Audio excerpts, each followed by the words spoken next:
Bonsoir à tous. Donc, je suis Pierre Pajot, je suis le directeur de Ferme d'Avenir et je vais vous parler agriculture. Alors, ce n'était pas forcément le pari de départ ou le chemin de départ, parce que j'ai fait une prépa, école de commerce, marketing chez L'Oréal, contrôle de gestion chez LVMH, et je me suis très vite rendu compte que ça manquait de sens, c'était ennuyeux, et c'était même un peu aberrant de viser uniquement la rentabilité économique, là où on pouvait chercher à viser également l'impact social et l'impact environnemental, faire de l'entrepreneuriat à impact. Alors, vous allez me dire, pourquoi l'agriculture? L'agriculture, c'est l'alimentation, c'est un des premiers sujets, et si on se dit qu'on doit changer le monde, se dire qu'on commence par ce qu'on mange, ça peut avoir du sens. Alors l'agriculture, c'est dans l'actualité tout le temps. Vous avez fait assez fort à Bordeaux, 7000 hectares de vignes qui ont été détruites par la grêle. Vous êtes pas mal en actualité en ce moment, avec la chocolatine en plus, l'amendement, très très fort. Il y a eu dans les mondes genre moins rigolos la non-interdiction du glyphosate dans 3 ans par le gouvernement hier voté à l'Assemblée nationale. Donc il n'y a pas eu d'engagement gouvernemental. Et plus globalement, si on s'extrait un petit peu de l'actualité, aujourd'hui l'agriculture c'est un problème. Il n'y a pas de modèle économique. 2/3 des fermes en France sans subvention seraient déficitaires. Il n'y a pas de modèle social. On a détruit 1 million d'emplois en 20 ans. Et il n'y a pas de modèle environnemental. Alors on pourrait égrener une longue série de chiffres. Si on n'en prend qu'un ou une petite série, en 1940, avec 1 calorie fossile, on faisait 2,4 calories alimentaires. Aujourd'hui, il faut 8 à 10 calories fossiles pour faire une seule calorie alimentaire.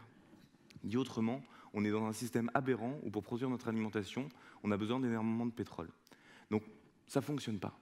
Ça ne fonctionne pas, il y a des problèmes et on a envie de se remonter les manches. Parce que soit on se dit, on regarde l'eau monter, la grêle tomber et on ne fait rien, soit on entreprend. Alors ce qui est assez rigolo, c'est qu'au même moment, à l'instant où je vous parle, à Agro-Bordeaux, donc vraiment là, maintenant, il y a un gars, un chum, comme ils disent là-bas, parce que c'est un Québécois, qui s'appelle Jean-Martin Fortier, qui est en train de faire une conférence que l'association Ferme d'Avenir organise, et qui est un gars un petit peu atypique, parce que lui, au Canada, à 1 heure de Québec, sur 1 hectare, 10 000 m², pour ceux qui ne savent pas, donc, un gros terrain de foot, quoi, il arrive à avoir un modèle économique, il fait 140 000 $ de chiffre d'affaires annuel, sur une demi-année, hein, parce que là-bas, il neige fort l'hiver. Il a un vrai impact social, puisqu'il crée beaucoup plus d'emplois par unité de surface que l'agriculture conventionnelle qui existe partout dans le monde. Et il a un impact environnemental absolument gigantesque, parce qu'il cultive en agroécologie, en permaculture. Alors, permaculture, qui sait ce que ça veut dire? Levez la main. Ok, une salle d'initiés, hyper fort. Donc la permaculture, rapidement, c'est la définition théorique, c'est une méthode de conception d'écosystèmes humains équilibrés. Alors une fois qu'on a dit ça, on se rend compte que, bon, d'abord, c'est pas simple, mais surtout, ça peut s'appliquer un peu à tout et à n'importe quoi. C'est-à-dire que ça peut s'appliquer à l'industrie, à l'amitié. Voilà, on met en place des écosystèmes équilibrés dans la famille ou autre. Et si on applique la permaculture à l'agriculture, si on définit rapidement, on fait ce qu'on appelle du biomimétisme. Alors biomimétisme, moins bien, mais bien quand même. Le biomimétisme, c'est tout bête. C'est, vous regardez une forêt, ok? Tout le monde voit une forêt. Comment ce truc, où il n'y a personne qui travaille dedans, où il y a juste l'énergie du soleil, ne produit pas de déchets et produit une quantité aussi formidable de biomasse?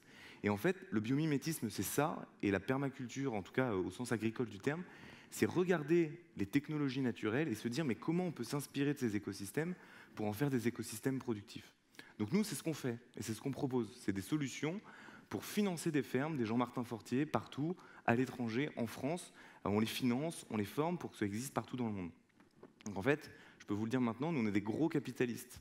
C'est-à-dire qu'en fait, on réinvestit dans le capital naturel et social.